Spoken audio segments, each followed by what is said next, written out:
Let me give a pause now here. थोड़ा रुकें and let us just think as to what all we feel about the article that's proceeding, the story that is proceeding. You must have found that the writer, Ashoka Mitran, is pretty sarcastic.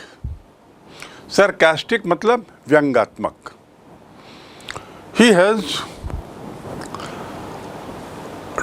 used applied good sense of humor in his writing.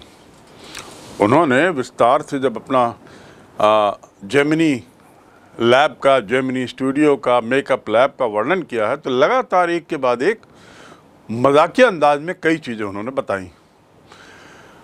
For example, how I used to sit in a corner and just busy cutting paper. For example, the behavior of that office boy and the way he used to slap colors on the faces of the crowd, the way hierarchy was being strictly maintained, and so on and so forth. In the course of this, he mentions beautifully the evolution of Gemini Studio. When we proceed further, we'll again find that same sense of humor continuously being seen, noticed in that article. एक के बाद एक लगातार व्यंग्यात्मक तरीके से हल्के फुल्के मजाक के साथ लेखक ने उस काल के स्टूडियो के दृश्य का वर्णन किया है. Let us proceed further to know a little more about Subbu. Subbu, who was otherwise very talented. Here goes the article. You saw Subbu always with the boss. Subbu हमेशा अपने बॉस के साथ रहता था. But his name in the attendance roll was grouped under a department called the story department. वैसे तो वो boss के साथ ही घूमते रहता था, एक तरीके से उनकी छाया की तरह मंडराता रहता था उनके साथ साथ, लेकिन उसका जो नाम था अटेंडेंस रजिस्टर में, वो एक ऐसे ग्रुप में था जो ग्रुप था स्टोरी डिपार्टमेंट का, एक कहानी विभाग का. कहानी विभाग के लोगों के साथ उसका नाम डाला गया था. बिकॉज देखा जाए तो उसका तो वन मैन डिपार्टमेंट था, केवल फाइलों को बनाना न्यूज़पेपर की कटिंग से, उसमें कोई और तो था नहीं. तो इसलिए वो वन मैन डिपार्टमेंट ना करके स्टूडियो के मालिक ने उसका नाम किसी एक उसी के स्तर के डिपार्टमेंट में उसका नाम डाल दिया, और वो था कहानी विभाग. This story department also had one lawyer. Apart from writers and poets, लेखकों और कवियों का नाम तो उस रजिस्टर में था, उस विभाग में था, लेकिन उसके साथ एक लॉयर का नाम भी था, एक अधिवक्ता का नाम भी था, वकील का नाम भी था. This lawyer was also officially known as the legal advisor, कानूनी सलाहकार. अधिकृत रूप से, ऑफिशियली मतलब अधिकृत रूप से उसे कानूनी सलाहकार भी कहा जाता था. But everybody refer to him as the opposite. To refer मतलब उसको एक तरीके से उल्टा बोलना, लेकिन हर कोई उसे उल्टा ही बोलते थे. कानूनी सलाहकार तो उसका नाम था, उसका दर्जा था, उसका ओहदा था, उसके पद का नाम था, लेकिन शायद उसकी गतिविधियां ऐसी थी कि लोग उसका उल्टा ही बोलते थे. मे बी गैर कानूनी सलाहकार, illegal advisor kind of thing. So This was another very funny thing about people in the Gemini studio. अब क्यों बोलते थे क्या है, थोड़ा आगे इस पे जानेंगे. An extremely talented actress, extremely मतलब बहुत ज़्यादा talented, विलक्षण प्रतिभा वाली actress, who was also extremely temperamental, जो स्वभाव से बहुत तुनक मिजाजी थी. छोटी छोटी बात पे भड़क जाना, गुस्सा हो जाना, व्यवहार में बहुत तेजी से बदलाव आना, वो कहलाता है टेम्परामेंटल, तुनक मिजाजी व्यवहार. तो an extremely talented actress with an extremely temperamental attitude once blew over on the set. To blow over मतलब नाराज हो जाना, क्रुद्ध हो जाना. To blow over, blow माने वैसे फूंकना होता है, लेकिन blow over मतलब नाराज हो जाना. She blew over. किसी बात को लेकर मंच पर वो बहुत नाराज हो गई. And when everybody stood stunned, जब हर कोई भौचक्का था उसके इस व्यवहार पे. To be stunned मतलब भौचक्का हो जाना. I was stunned to see him driving motorcycle. I was stunned to see a 100-year-old man driving motorcycle. मैं 100 साल के व्यक्ति को मोटरसाइकिल चलाते हुए भौचक्का हो गया. It was a stunning performance. ऐसा परफॉर्मेंस जिसने सबको भौचक्का कर दिया, उसे कहेंगे stunning performance. Many a time Ravindra Jadeja has taken stunning catches. Ravindra Jadeja ने बहुत बार ऐसे कैच लिए हैं जो सबको भौचक्का कर देते हैं. This is called stunning.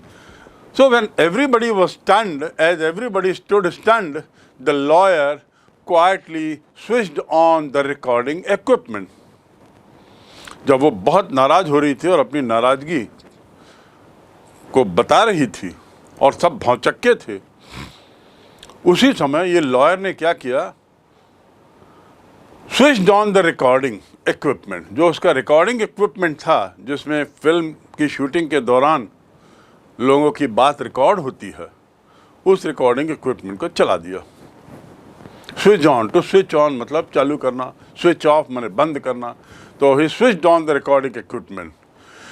When the actress paused for breath, सांस लेने के लिए जब वो थोड़ी रुकी, तो लॉयर ने उससे कहा, 1 minute प्लीज, एक बार थोड़ा रुके. वो गुस्सा हो रही थी, बड़बड़ा रही थी, चिल्ला रही थी, नाराज हो रही थी, और उसने रिकॉर्डिंग ऑन कर दिया. तो उसका एक गुस्सा और ये सब उसमें रिकॉर्ड हो गया. किसने ऑन किया? लॉयर महोदय ने.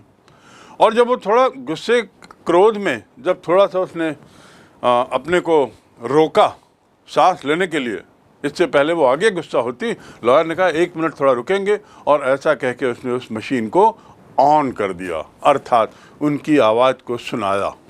1 minute please, and played back the recording of what all she had said in anger. गुस्से में उसने जो भी कहा था वो तो उसने रिकॉर्ड कर लिया वकील ने, और अब यहाँ उसको कहा, मैडम 1 मिनट रुकिए, सुनिए थोड़ा, और उसको सुना दिया. There was nothing incriminating or unmentionably foul.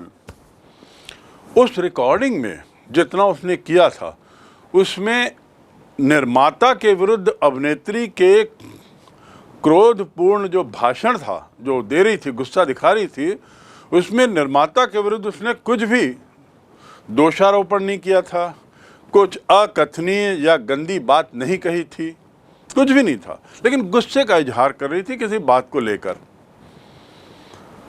Lawyer ने उस बात को सुना दिया. There was nothing incriminating. Incriminating मतलब जैसे कहेंगे दोषारोपण से परिपूर्ण, आपत्तिजनक. इनक्रिमिनेटिंग मतलब आपत्तिजनक.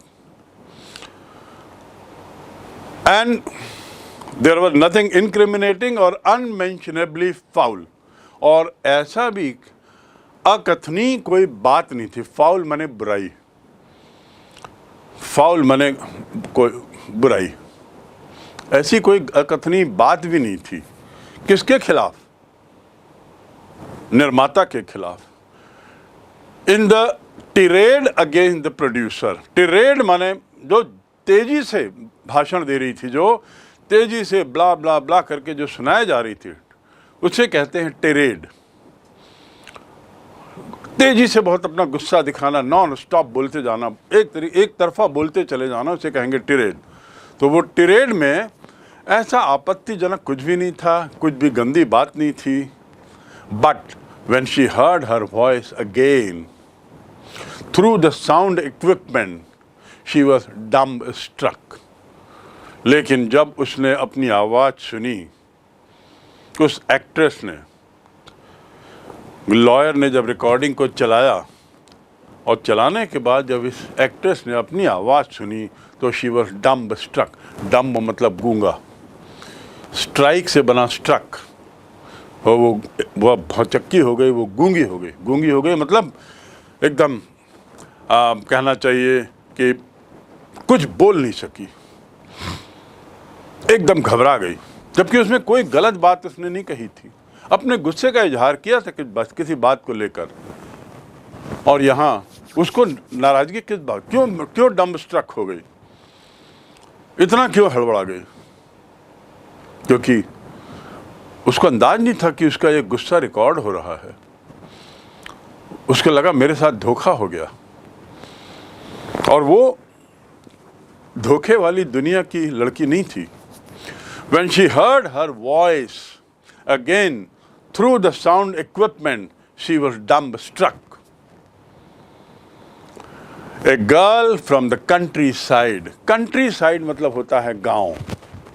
Countryside यानी गांव। याद रखेंगे, village and countryside is same. Countryside माने गांव। She was from a countryside. वो एक गांव से आई हुई महिला थी, एक्ट्रेस थी। She hadn't gone through all stages of worldly experience. दुनियादारी के हर पड़ाव से वो नहीं गुजरी थी। वो तो एक गांव से आई हुई एक्ट्रेस थी, बिल्कुल नई थी। दुनिया में, दुनिया की शानो शौकत, दुनियादारी में उसने तो अभी पैर रखा था, कदम रखा था। तो ग्रामीण पृष्ठभूमि से आई हुई लड़की, ये एक्ट्रेस, उसने तो दुनियादारी ऐसी देखी नहीं थी, और वर्ल्डली एक्सपीरियंस, दुनिया के ऐसे अनुभवों से उसका सामना नहीं हुआ था जो सामान्यतया generally proceed a position of importance and sophistication on that she had found herself catapulted into. Catapult क्या होता है? आप गांव में या शहरों में भी कई जगह एक लकड़ी का वाई शेप में एक टुकड़ा बनाते हैं, पेड़ के तने को ऐसा काटते हैं कि वाई शेप निकले, और उसके बाद उसमें चमड़े की पट्टी और फिर ऊपर एक रबर, टायर का रबर, और फिर उससे क्या बनता है? गुलेल। गुलेल को कहते हैं अंग्रेजी में कैटापल्ट। तो गुलेल का क्या काम है? किसी पत्थर को बहुत दूर उछाल देना, ऊपर उछालना, बहुत ऊंचाई तक उछालना।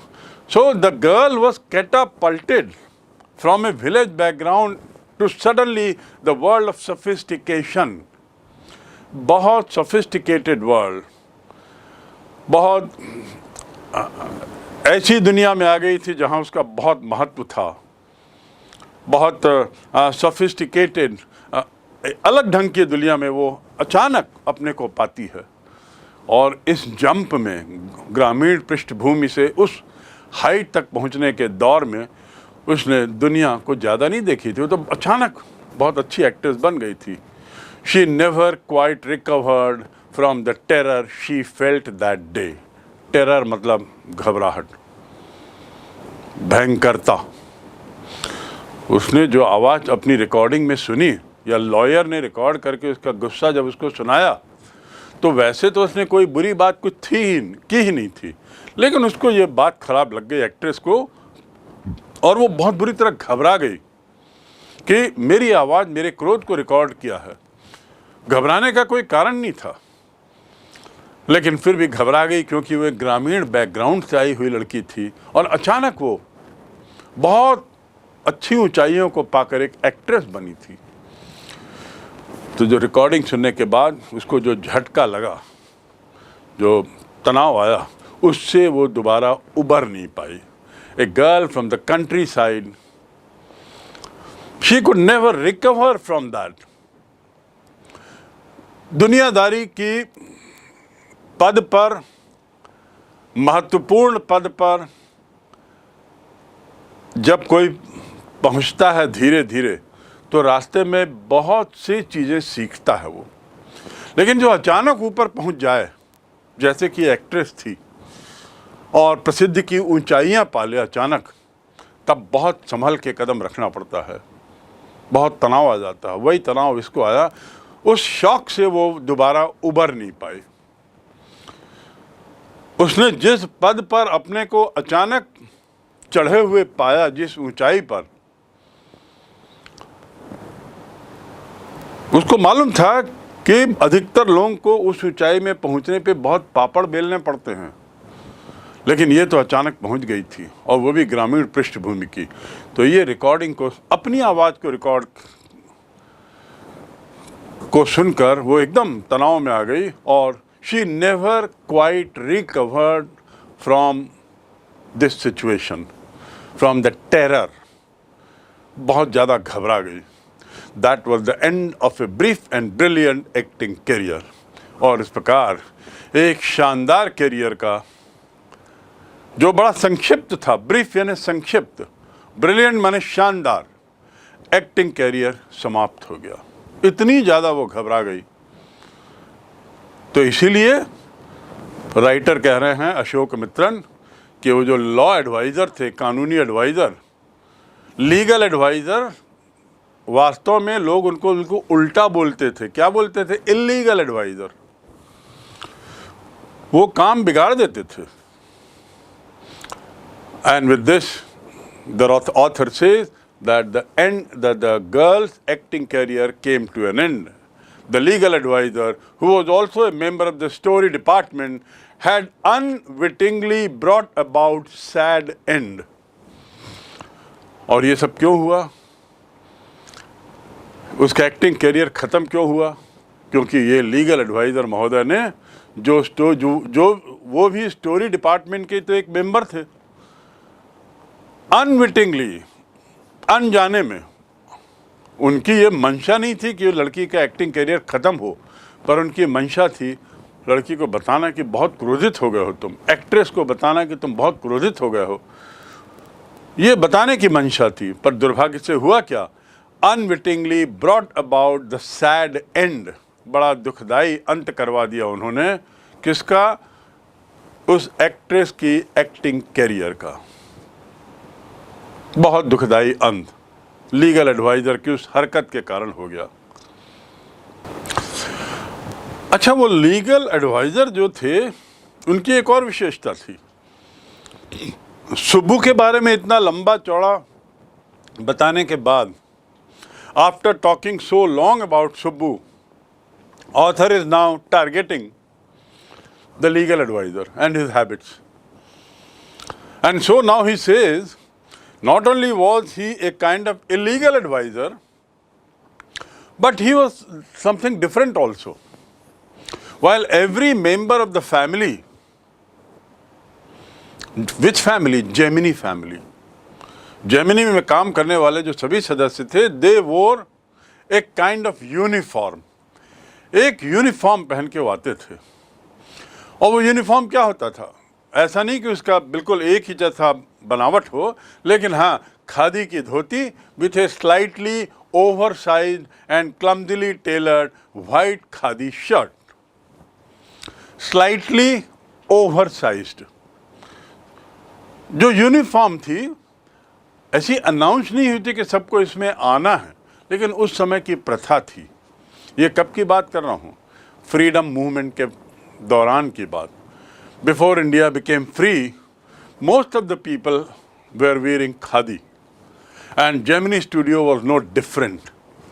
We will learn further about khadi in this very story, but right now what you should know is that while every person wore khadi dhoti and slightly over size, थोड़ा बड़ा, ओवर साइज यानी बड़ा, size से बड़ा, slightly मैंने थोड़ा। Clumsily tailored white khadi shirt, clumsily tailored मतलब थोड़ा सा ऐसे ही सिला हुआ सफ़ेद खादी का शर्ट। तो खादी की धोती पहनते थे और सिला हुआ खादी के शर्ट पहनते थे। The legal adviser, he wore a pant and a tie, while most of them wore khadi dress, this legal advisor wore pant and a tie and sometimes a coat that looked like a coat of mail. Post office का coat दिखता था, जैसे post office के postman पहनते हैं उसी ढंग का वो कोट पहन के आ जाते थे, टाई पहने रहते थे, पैंट रहती थी, और जबकि बाकी सब लोग खादी के कपड़ों में रहते थे। तो इस मामले में भी लीगल एडवाइजर थोड़े से अलग ही थे। Often he looked alone and helpless, तो अधिकतर अकेले ही दिखते थे, उनके आसपास कोई नहीं रहता था, आदमी ही ऐसे थे। एंड हेल्पलेस, और बड़े असहाय टाइप के लगते थे, किसी से उनकी बातचीत नहीं थी ज़्यादा, अपने ही दुनिया में अलग रहते थे और सोचना भी अलग था। आखिर अलग रहते क्यों हो गए थे?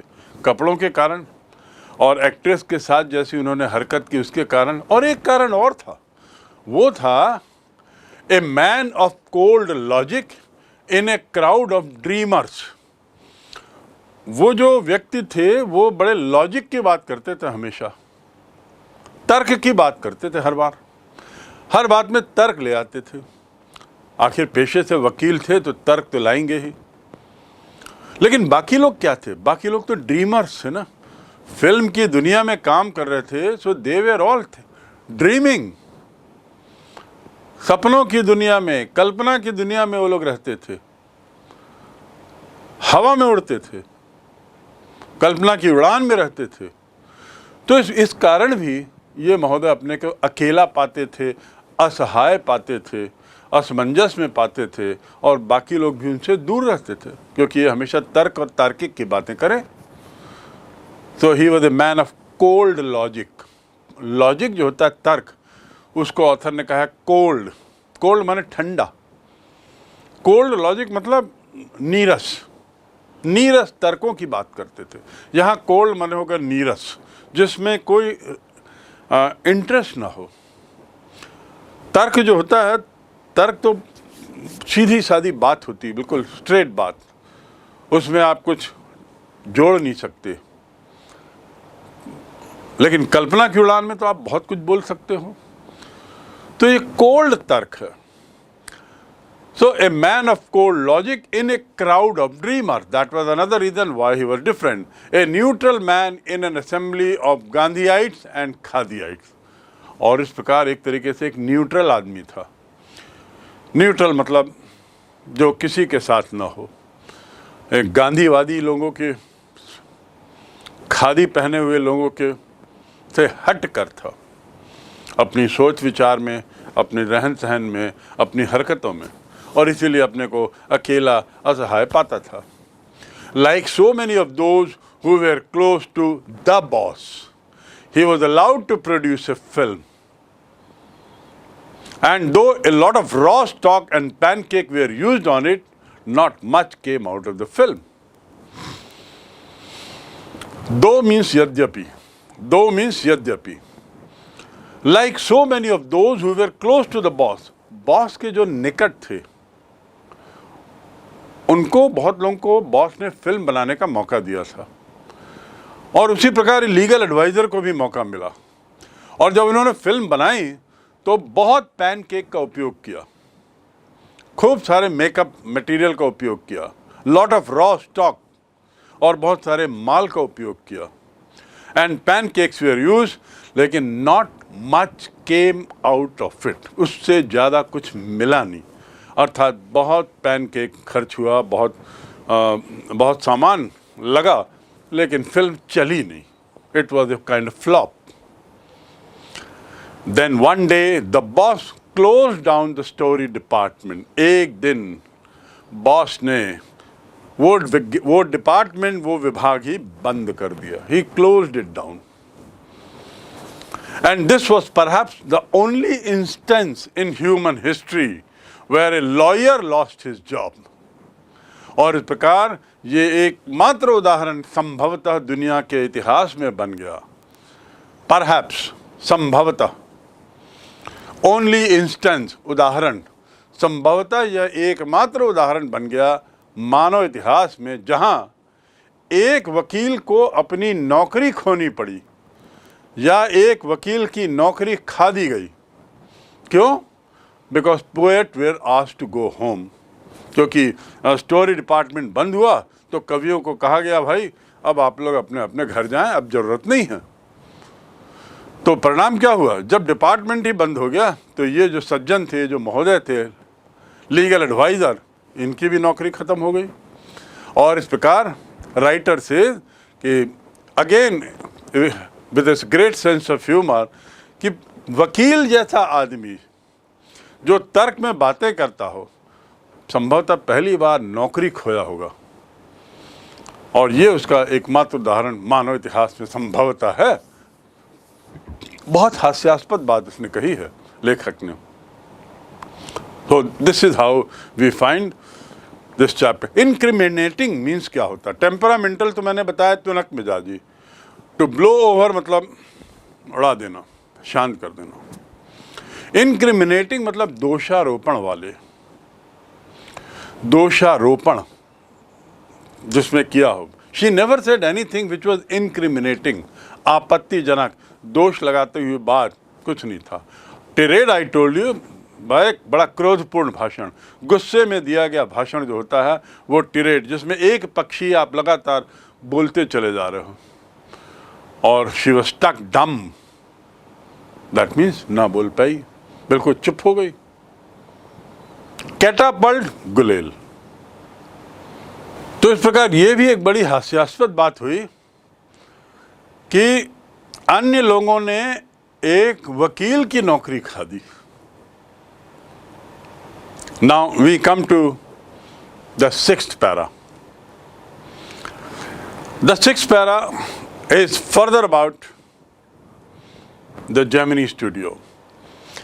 एक एक करके अलग अलग एस्पेक्ट को लेते हुए writer is speaking about Gemini Studio. सबसे पहले शुरू करते हैं वो कहाँ स्थित था, भवन कैसा था.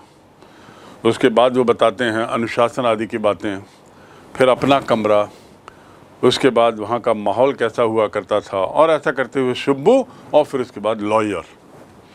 अब किसका नंबर है? Next what? And here author starts. Gemini studio was the favourite haunt of poets. Gemini studio जो हुआ करता था वो कवियों का एक अड्डा हुआ करता था. हॉन्ट माने अड्डा, शिकार. हॉन्ट जहाँ पर एक अड्डा इकट्ठा हो जाते हैं, और बड़े बड़े कवि वहाँ आते थे, like S.D.S. Yogiyar, Shangu Subramanyam, Krishna Shastri and Harindranath Chattopadhyay.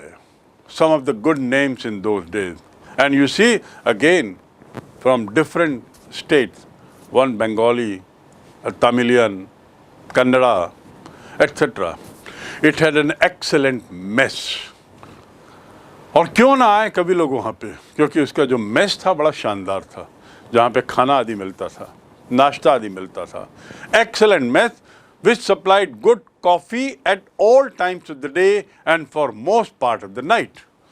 For most part of the night मतलब अधिकतर समय, रात के अधिकतर समय, मतलब रात में 2-3 घंटे ही बंद रहता होगा, बाकी समय वहाँ पूरे दिन भर कॉफ़ी मिलती थी, रात में भी कॉफ़ी मिलती थी, और बाकी सब चीज़ें तो मिलती थी, लेकिन लोग कॉफ़ी के नाम से वहाँ बहुत आते थे.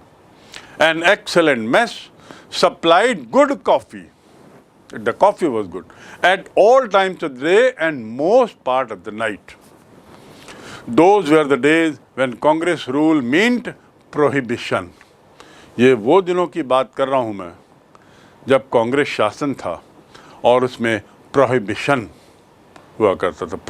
प्रोहिबिशन मतलब मद्य निषेध, शराब पीना मना था, सरकारी आदेश था, और कोई शराब खाना और कोई शराब की दुकानें नहीं हुआ करती थी। उस काल की बात कर रहे हैं इस आर्टिकल में, इस लेख में। Those were the days when Congress rule meant prohibition, and meeting over a cup of coffee was rather satisfying entertainment.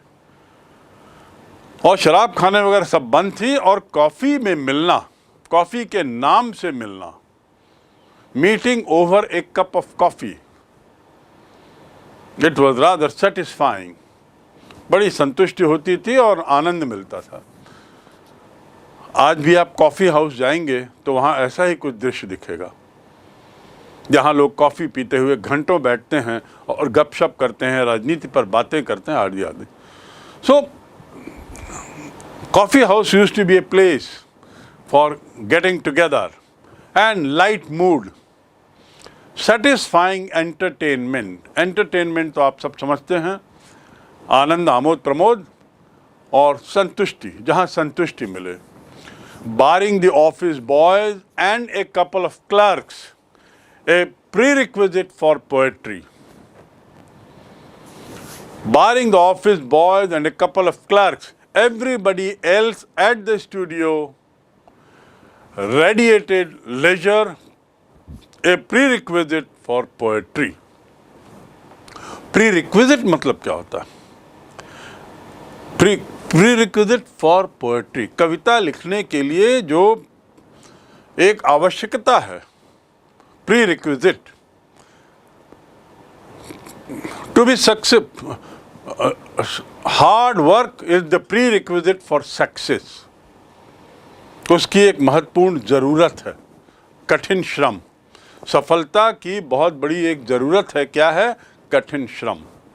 तो prerequisite, what was prerequisite? Barring the office boys and a couple of clerks, everybody else at the studios radiated leisure. Radiate करना मतलब दिखाई देना। Radiation सुना है आपने? विकिरण, radiation यानी विकिरण। रेडिएट करना मतलब प्रभाव छोड़ना। I am radiating with confidence. मेरे चेहरे से विश्वास का प्रभाव छूट रहा है, दिखाई दे रहा है। तो हियर ऑफिस बॉयज़ को छोड़कर और कुछ एक कपल ऑफ क्लर्क्स, कपल मतलब जोड़ी होता है, लेकिन यदि हम यूज़ करते हैं एक कपल ऑफ क्लर्क मतलब कुछ लोग, कुछ clerk. Can you get me a couple of mangoes? इसका मतलब ये नहीं कि दो मैंगो, वैसे तो कपल का अर्थ दो होता है, हस्बैंड वाइफ, केवल हस्बैंड और वाइफ, दो, पति और पत्नी। लेकिन यहाँ पर एक कपल ऑफ मैंगोज मतलब होगा कुछ आम दे दो। तो बारिंग मतलब को छोड़कर, बार करना मतलब रोकना।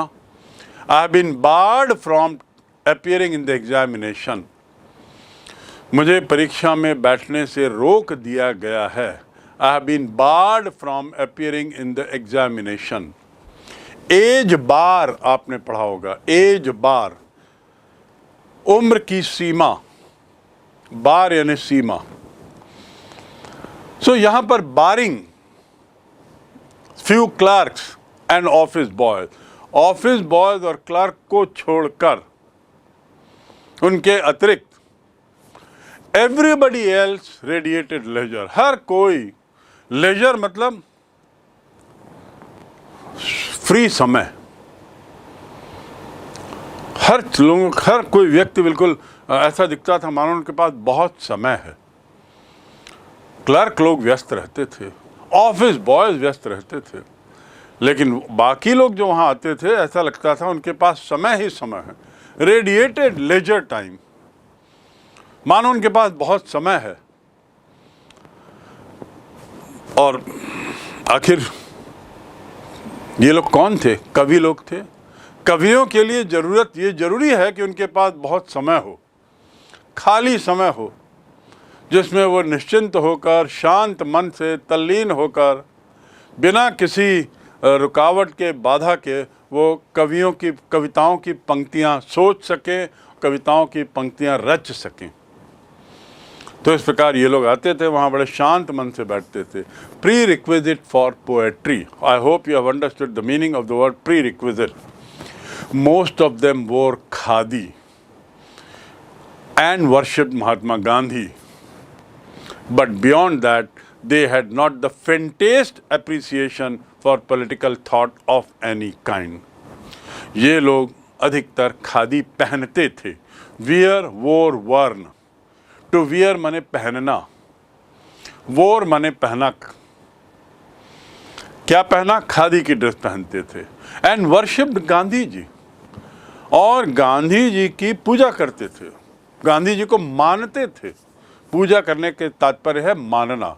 गांधी को मानते थे ये लोग, लेकिन उसके आगे they had not the faintest appreciation. फेंट मतलब, एक तो होता है फेंट हो जाना, मतलब बेहोश हो जाना। ही fainted while standing in the assembly. You will find some boys and girls faint. आप लोग असेंबली में खड़े होते हुए कई बार पाओगे कि वो कई लोग बेहोश होकर गिर जाते हैं। वो एक तो फेंट वो हुआ, और फेंट होना मतलब विस्मृत होना, मेमोरी से दूर चले जाना, हट जाना। आई हैव ए फेंट मेमोरी ऑफ माई चाइल्डहुड। मुझे अपने बचपन के बहुत कुछ कम याद है। फेंट मेमोरी, बहुत हल्का हल्का याद है। तो यहाँ पर ऑथर इज सेइंग कि faintest memory of beyond that they had not the faintest appreciation, प्रशंसा, समझ। appreciation मतलब समझ। I cannot appreciate what you are saying। एक तो होता है प्रशंसा करना और एक अर्थ होता है समझना। It is beyond my appreciation। आप जो कह रहे हैं वो मेरी समझ के बाहर है। I hope you appreciate what I am saying। उम्मीद है कि आप मेरी बात समझ रहे हो। एप्रिशिएट का मतलब होता है प्रशंसा करना, लेकिन यहाँ पर क्या अर्थ हो रहा है इस कॉन्टेक्स्ट में? समझना। तो I hope you appreciate what I am saying. उम्मीद है कि आप समझ रहे हो मैं क्या बोल रहा हूँ।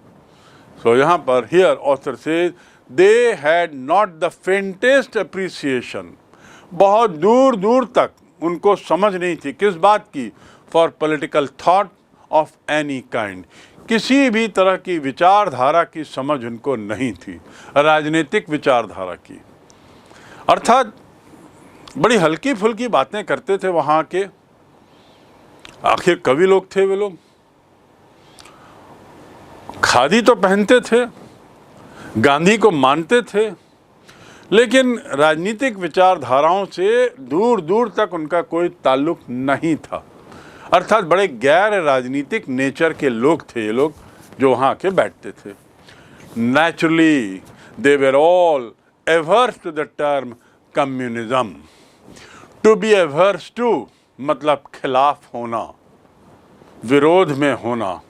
आई am averse to the idea of going to Vaishno Devi during peak corona time. I am averse to the idea of driving motorcycle to Shimla. मैं शिमला जाने के विचार, मोटरसाइकिल में शिमला जाने के विचार के खिलाफ हूँ। To be averse to. So what is the author saying? So to be averse to मतलब खिलाफ होना।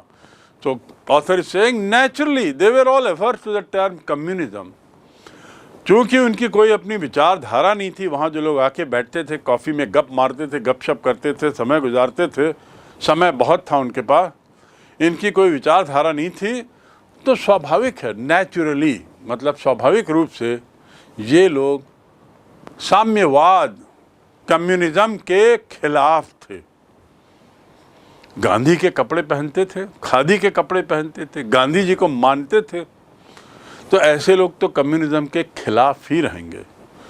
कम्युनिज्म एक विचारधारा है, एक सोच है, बिल्कुल गांधी की सोच से बिल्कुल अलग। तो इसलिए ऑथर कह रहे हैं स्वाभाविक रूप से, चूँकि ये लोग खादी के कपड़े पहनते थे, गांधी को मानते थे, स्वाभाविक रूप से ये लोग साम्यवादी विचारधारा के सख्त खिलाफ थे। A communist was a godless man. जो एक कम्युनिस्ट होता है वो भगवान को नहीं मानता। ही हैड नो फिलियल और कॉन्जुगल लव, और न ही किसी से प्रेम करता है, ना भाई बहन से न पत्नी से। फिलियल मतलब भाई बहन, फिलियल लव, और कॉन्जुगल मतलब पत्नी से प्रेम करना। जो एक मार्क्सिस्ट होता है, कम्युनिस्ट विचारधारा में जो विश्वास करता है, वो एक तरीके से बड़ा अजीब आदमी रहता है। उसे प्यार मोह से कोई मतलब नहीं, ना पत्नी से प्रेम करता है, ना अपने भाई बहनों को मानता है, उनसे दूर ही रहता है। फिलियल लव, भाई बहन से प्यार, याद रखेंगे।